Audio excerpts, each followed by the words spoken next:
Welcome on our listeners to the Mates and Moments podcast. With me I have Jazzy, Sonny, Hello. and Christian, Hey. and myself, Vince. Nice. Before we came here to the studio today, I was just doing my errands and preparation for my daughter's first birthday party. Oh, wow. That's a milestone. It is indeed. Upon reflection, it's been quite a year for myself. Yeah. And I felt like with today's discussion, I want to discuss how it's been as a father, because I'm pretty new to it. Yeah. While Christian and Jazzy are quite experienced in it. Yeah. Well, Quite experienced. it depends on how you define experience. Yeah. Well, I guess we got more kids. I guess. Yes. Go ahead to start. Yeah. Well, yeah. You could say, yeah, I have 3 children, oldest being 9. And Nice. Jazzy, I guess. Yeah, I've got 2, still younger than his, 6 and 4. So Yeah. that's fun. And obviously you got a 1-year-old. Yes, one who's 1 year old. And I don't have any children. And Yeah. Sonny's catching up. I'm enjoying life. Fair enough. Yes, yeah, it's a trade-off, isn't it, really, once you have kids? Yeah, and I've seen experience from you guys on how much time it takes.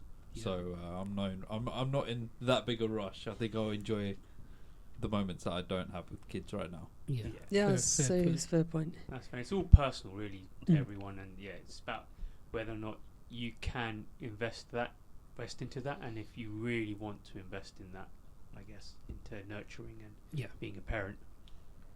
It will happen one day. So we'll see. Yeah, I guess with myself, it's been quite a year. I guess you guys know from my prior history, it's been a bit of a hectic couple of years.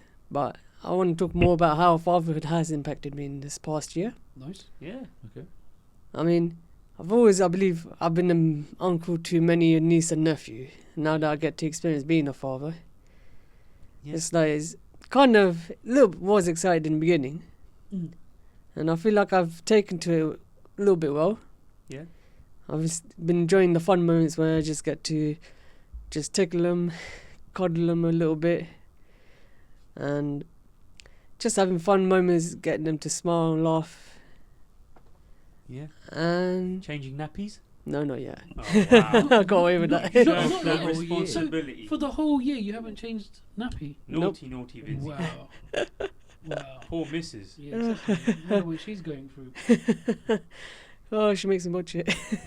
She watch it. Like, yeah, Smell it, yeah? Yeah. It's like, if you don't do it, you're gonna smell it at least. Oh my god. Okay. You Okay. catch up there, Vinzi boy, that ain't right. Okay. Gotta pull some weight there. Okay. Well, I'll mainly put her to sleep. Oh, nice. Okay. Not that type of thing. All right. So Listeners. You put her to sleep. It's naturally, lullabies and whatnot?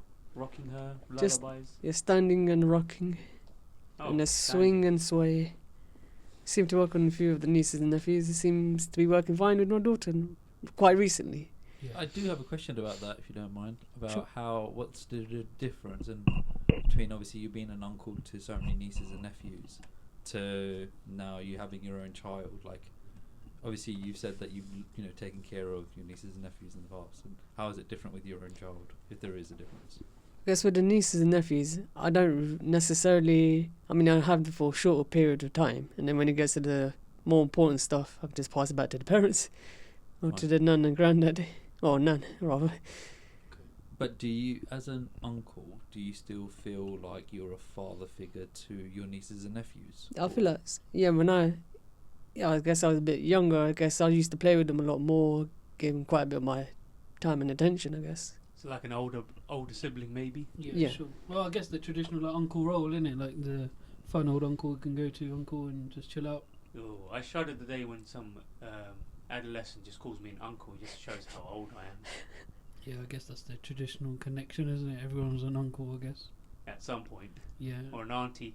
that's fair enough in terms of that. Well, like, you've done the same as well, haven't you? Like, same kind of question from Sunny. Like, you've got loads of like nieces and nephews and stuff. So what's been the difference for you? My oldest niece is approaching adulthood herself, and there was like 20-year gap between us, and This is when I was during university, and it was just amazing just having an actual niece, not like some extended family. Oh, this is your niece, your nephew. It's like an actual biological niece, I guess. And then there was two of them. And it was fun, just being a silly, funny uncle, cool uncle, but not having that responsibility, I guess, afterwards when they're picked up, and then mum and dad have to look after them during the night, during the day, make sure they're healthy, they're happy, and then they're going on school.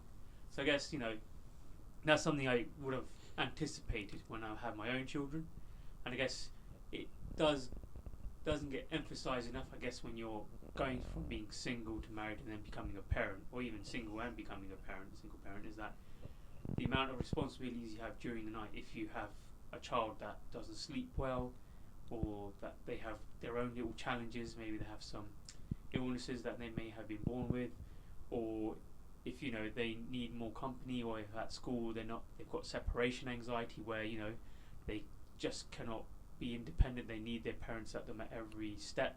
When I initially had that with my son when he went to nursery and reception, he just had a bit of separation anxiety. He used to cry when I tried to get him into the class, but then the school reassured me, no, as soon as you get them in, just walk away, don't make eye contact, let them just get lost in the environment, let them be happy with their friends. So I had to do that twice, and with the third one she's entered the terrible twos, so a big handful there. Fun times. I mean, like, as a parent, how much can you lean on your extended family to have that support? I mean, it probably depends on the age gaps as well. So my son has an age gap of 3 years with my second child, and then like another 4 years on top, so like 7 years. So it's like he has his extracurricular activities.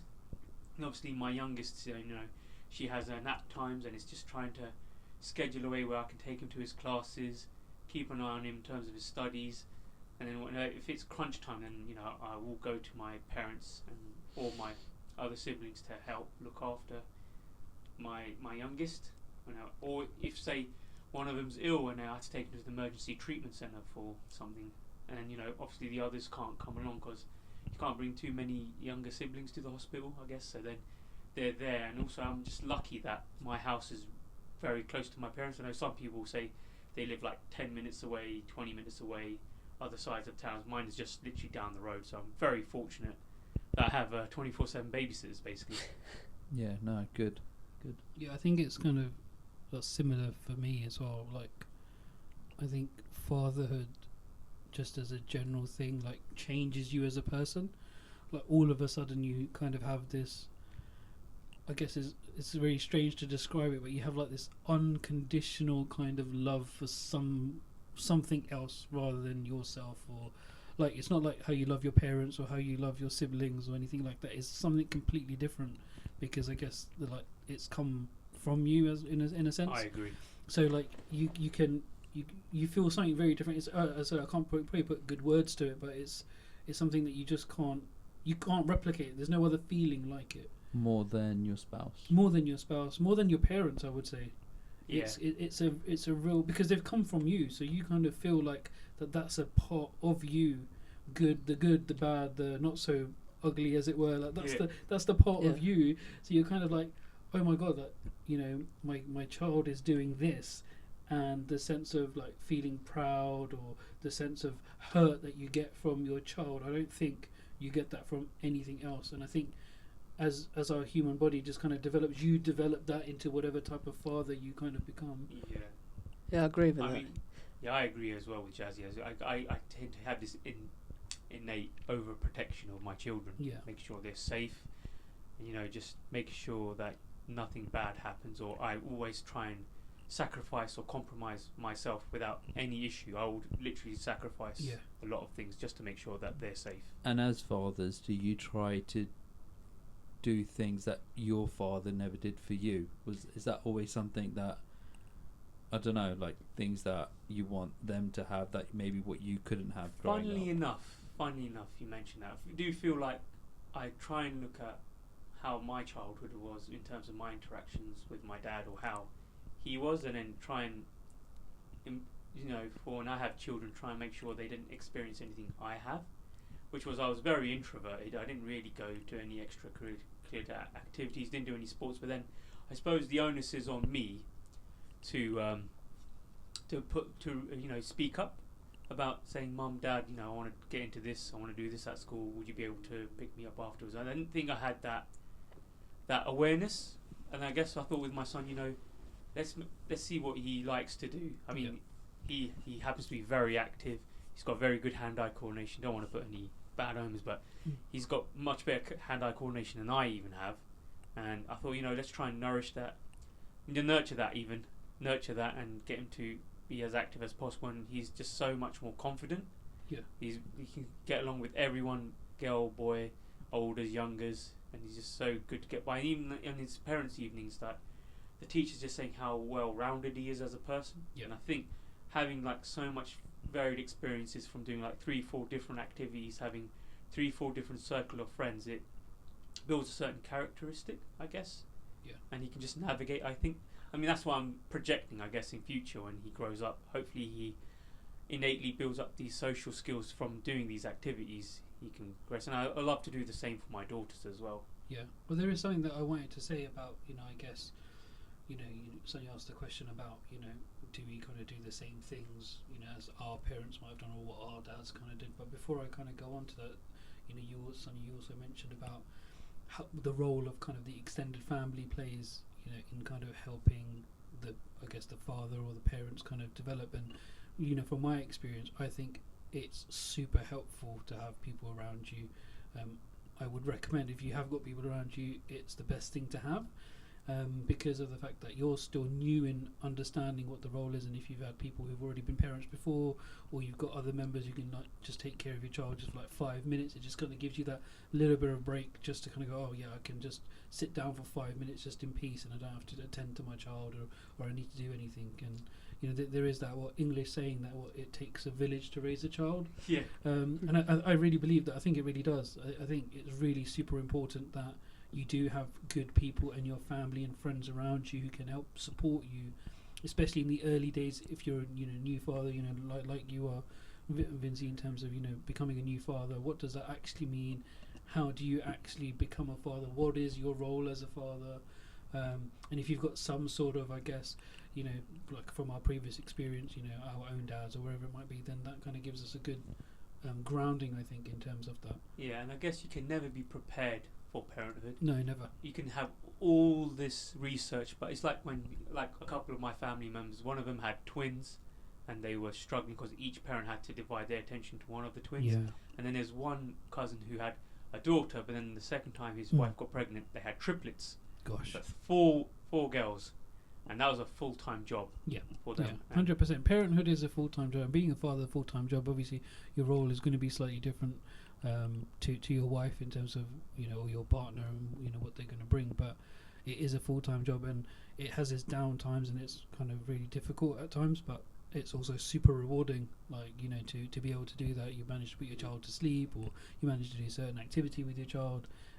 It really kind of lifts it up. And Christian, you kind of mentioned your father and kind of having the opportunities and giving your children the opportunity that you never had. I always think people are kind of either go two ways. You either kind of copy what your parents did, or you try and go the opposite direction in terms of what you've done.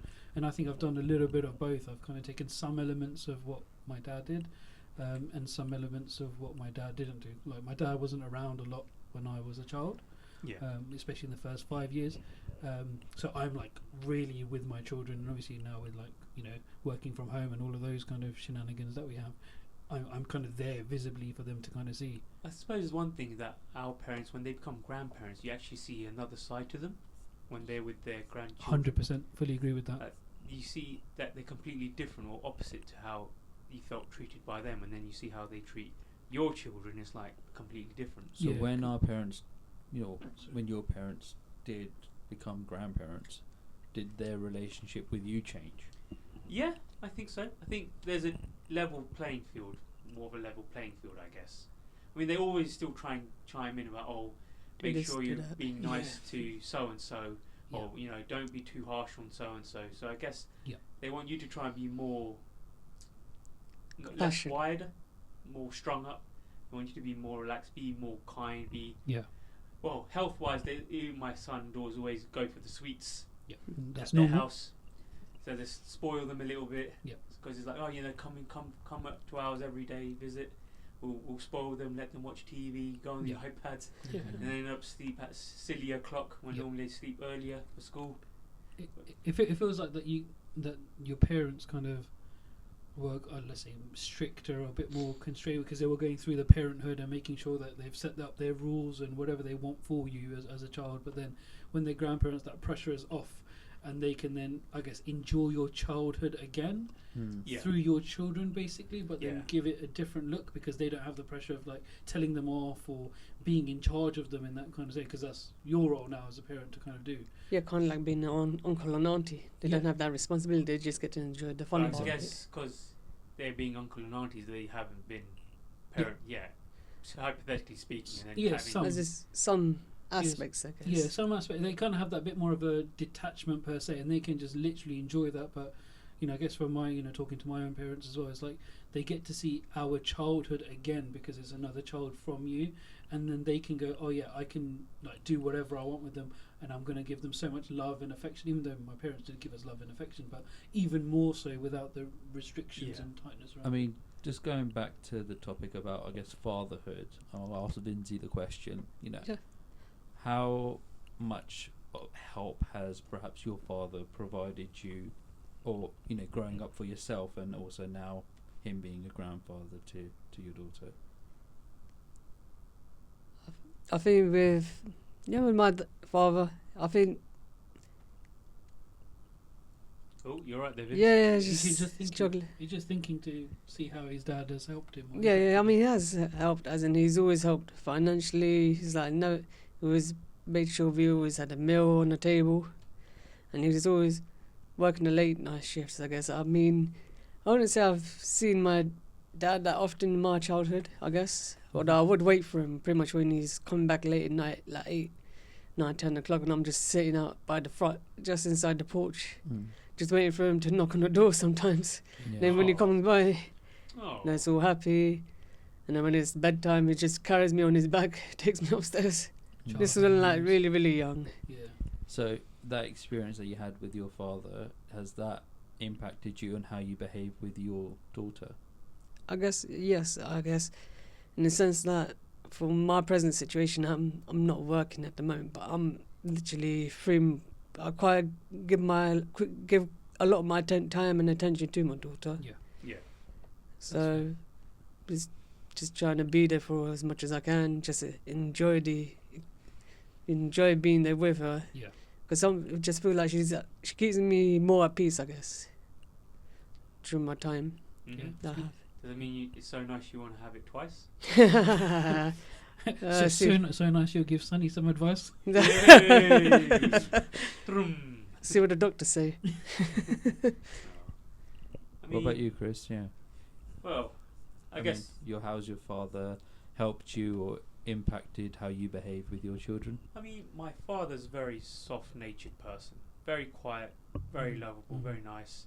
Like, he's never been aggressive, never raised his voice, never raised a finger on us. I'd say you hear some people who are a bit more militant, a bit abusive, but he was never like that. Yeah, I guess like the typical, stereotypical Desi father, potentially. No juppers, no sortien, no canes, none of that. Just very soft, well-mannered. I mean, like, even when I was about to get married and go through that whole rishta phase, like, my in-laws found out that, okay, he's the son of this person. He completely had trust that, I'll be okay with my daughter, because the family, through my dad, knowing my dad, he's so nice. And then they found out the truth about you. Yeah.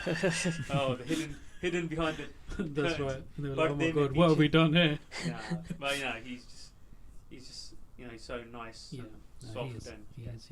obviously my mum makes up for it by being overprotective and aggressive, but no, he's like, I feel like sometimes it's like, because he's so soft and it gives you confidence. It's not like you're always panicking, or like if you did something wrong that you'd be penalised. He would just be patient. Whenever I had that time to interact with him, because he worked ridiculous hours as well, it's like I hardly saw him. He's like, I'm asleep when he's awake, and then I'm asleep when he's back from work. Yeah. And then obviously I've got school, and then occasionally he'll pick me up in secondary school whenever he has time. Yes. And then obviously there's so many of us cousins going back, then he's just casually just chatting away and stuff like that. But yeah, he's so nice. But it would have been nice if I had more of his presence. I guess more time to interact with him and learn a bit more. Yeah, so I think that's kind of changed a lot. I think, you know, all three of us, obviously not you, Sonny, really, but in all three of us, I think that's changed a lot. Whereas I think our fathers were a little bit more distant from us, whereas we're a lot more connected to our kids at this age that they're at. In comparison to our fathers, I would say. I think our fathers were. I think the time was different, the era was different, the responsibilities were different, and obviously, like I said, home working now so plays such an important part in all of this. I mean, I guess my dad is the age gap between me and my dad is about 40 or 45 years difference. So I think there's not strong of a connection, I guess, because the age gap is so big. Like, and then with my son, it's like less than 30-year gap. Yeah. And I think we have some. I mean, I'm still active and fit enough to move around, and even play fight, play a bit of sports, cricket, or just take him out somewhere, take him to a theme park and whatnot. So he's always leaning on me sometimes when he's a bit scared of something. Like we went on like some rides because he was tall enough to go on, and they were so quick, and he grabbed my hand so tight. It's like, don't. Yeah. And it's all right, son. It's all right. It's just a ride. Just have fun. It's things like that. Yeah, I mean, you made a good point earlier, and it just made me think about. You said the age gap between you and your father's about 40 odd years. Yeah. So, I guess that's not much of a father figure because of the relationship so distant. The age plays a big part. Yeah. So, do you have someone who plays that father figure role model that you look up to and you can see and be like, oh, I wish that I could follow in that way? Or I mean, I had older cousins, who are like maybe 15, 20 years older than me, but I wouldn't see them as a father figure as such. But then I always resonate with some characters, I guess, on TV. I think one father figure that springs to mind is Marlin from Finding Nemo. Oh yes, Marlin. Is it Marlin? Finding Nemo's dad. Yeah, it's not Merlin. Merlin is the. Oh, that's the wizard. He's the wizard. Yeah. Yeah. So Marlin. that character, I don't know, something about him. He's like, when I see my experiences with my son, I feel sometimes like him. Like he went through a bad experience with his wife, obviously in the coral. Yeah. And then he has his son who has one bad fin, and then he's always protective of him. He doesn't want him to leave. He obviously don't want him to be away or get lost. And obviously he had to go through that adventure to find him. Once he was swept away into another world in Sydney, and obviously went through that experience, and then he became more.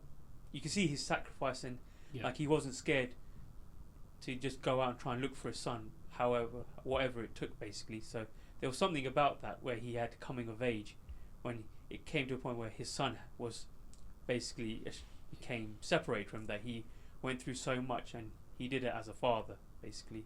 Yeah, so and he learned his lesson in that movie as well, didn't he? About letting go and allowing his son to explore, obviously under the circumstances. Yeah, absolutely. I think that's really important. So, like, Chris's role model is Finding Nemo's dad. Yeah, Marlo. I think it's Marlo. Marlo. Something like that. Yeah. The listeners can correct us. Definitely just correct me. I can go on and not be corrected. Vinzi, any role models, any father figures that you sort of can learn from, or you appreciate when you what you see, maybe from your family or anything else, like a cartoon character or anything like that? Well, from TV show, it's from the Fresh Prince of Bel-Air, Uncle Phil. Oh yes, Uncle rest Phil. in peace. Yeah, R.I.P. Oh. What is it about him that you resonate with? I mean, I guess even though he shows a strict side, it's like a discipline side, I guess. It's like, obviously, he's with Will, he keeps telling him like not to do all these stuff and whatnot. He's always there looking out for him, I guess, in a sense. And you just get the sense of the build-up from the whole series. And when it came to that, pretty much when Will's adopted dad, biological dad, that's the word. Yeah, don't worry, I saw the episode as well. I can help you explain if you need. Yes, it's just that moment where he just ends up giving Will that hug, just let him get all that tears out, emotion out. Yeah, no, that was a really gut wrenching episode, because that his actual biological dad couldn't be there for him even at adulthood, and then obviously Will Smith playing the character in front of the Uncle Phil character, he was just like saying, I don't need this guy, don't need him, I've got this, I've got that, to hell with this guy. And you can see how he just became so vulnerable, and he shared that vulnerability with Uncle Phil because he was actually there for him, even though he had to come over to Bel Air or wherever that mansion was. And you can see how he was there for him, and that's how he got that strength and then that integrity from that Uncle Phil character, I guess. Yeah. Through the seasons. No, that's a good one. What about you, Jazzy? Any role models? I don't think there's anyone specific. I guess like my own dad probably. Like, even though I know he wasn't there like the first 5 odd years of my life as much as I guess I probably would have wanted or needed, but there's no like film characters I can think of that really kind of resonate with me in terms of, oh yeah, that's what it is. But like something that I'm just noticing, like there's a theme of like there's this understanding of someone being compassionate to your needs and someone who can just reassure you. And I think that if you like a role model image of someone who's really strict and hard but yet can also be kind of quite loving and compassionate and soothing at the same time, I think is a real skill set that you can kind of get from that. So I don't know any, like, Uncle Phil or Finding Nemo's dad or whatever. There's probably a lot of other characters in the world that are like that, but I think for me, like, the characteristics of like a good role model would be someone who can set the boundaries as a father but still be approachable as a father, where you can talk about your stuff and still feel comforted enough knowing that yes, there might be some boundaries that might be crossed. Yeah, I mean, I think me and you had the same thought process there. I was going to probably ask up a lot about what are the sort of key skills that you would probably need as a father. I mean, what are the skills that Marlon shows and Uncle Phil show that makes a good father? But does like context matter as well? I mean, I know you described a certain figure. Are you saying that figure with those skills makes the perfect father? Well, I don't think there's anything like a perfect anybody, but in terms of, I think, the characteristics of someone, I think a father has a defined role, in my opinion, within a family, and they need to be able to provide what their role is needed. And I think that is someone who does provide for the family, maybe a more traditional view in terms of that, and someone who does kind of give that emotional support to that child, like even knowing that that's going to be a difficult experience for that child. Because I think from my perspective, like, a father's looking at how is my child going to cope in the world that we live in. And so if I'm looking at it from that perspective, I want to protect my child from as much as possibly can. Obviously you can't protect them from everything, and the world, especially with social media and everything like that, but it's like, I know what the world's going to look like, so how can I best equip my child to deal with this world that they're going to be living in? So that's the way I would look at it. Yeah, it's just that extra bit of worry, I guess, and that's something, hopefully, just being there as a father is a good start, and hopefully by then you can have that quality time with them and just prepare them as much as you can for the big bad world. I guess, I mean, in terms of what I've experienced in the past year as being a father, I feel like there's been quite a few funny moments. Yeah, it's been quite deep so far. So I think, a bit of... We can lighten the mood a little bit. A bit of lightening the mood. No, the first one that comes to mind. I mean, I don't know if Jazzy or Christian, if ever your child has ever slept on the bed with you and the wife. Yep. In the middle, in between. Pretty much, even now. Occasionally. No. My eldest comes over. Yeah, it's been happening to me for a bit now.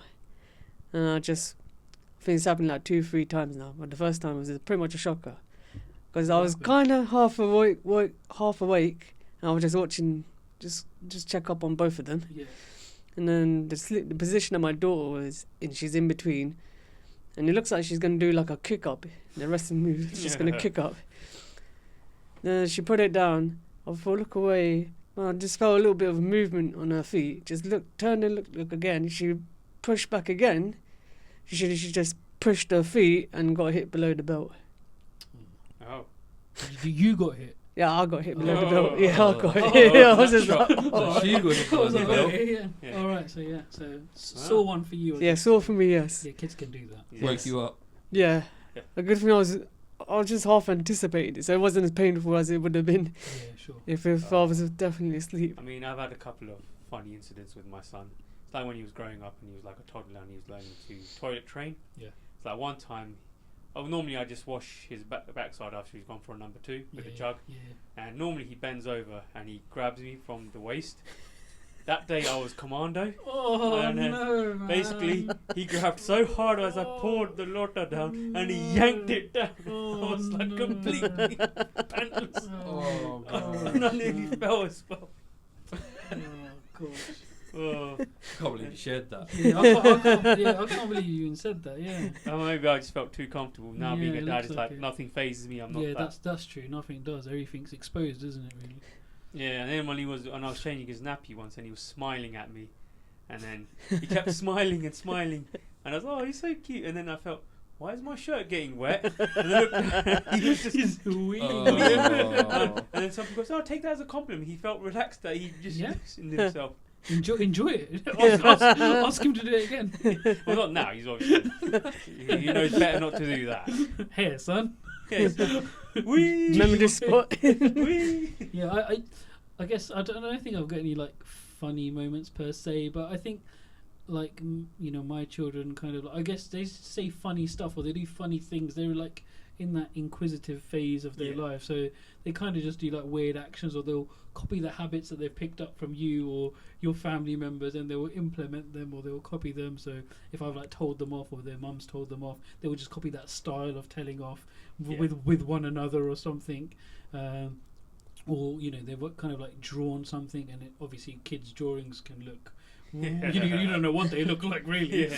And they're wanting you to story, and they're kind of giving you a whole story behind it, and you're like, okay, yeah, you're trying to pay interest in what they're saying, and you feel like this fake sense of excitement that they've kind of drawn something. But yeah, nothing like in particular that stands out from my kids in terms of they're on something really really funny. Just their mannerisms and the way they've changed throughout the years is quite funny to see, I guess. Yeah, it's like when they try and copy something that you said, but you like, hopefully it's not the bad stuff. Yeah, of course. That's good. And It's obviously, like- Sonny, you're going to have like hopefully an opportunity to experience all of that. as No, well. yeah, I've learned a lot from this episode so far. I mean, interesting to hear from 3 fathers at different stages of fatherhood, and let's see what's in store. Yeah, I mean, most important thing is you want it. Yeah. And you've got to experience whatever you're going to get, no matter how taxing it is it's going to Absolutely. be. Then the one thing I want to see or look forward to or find out more is when my children become adults, young adults.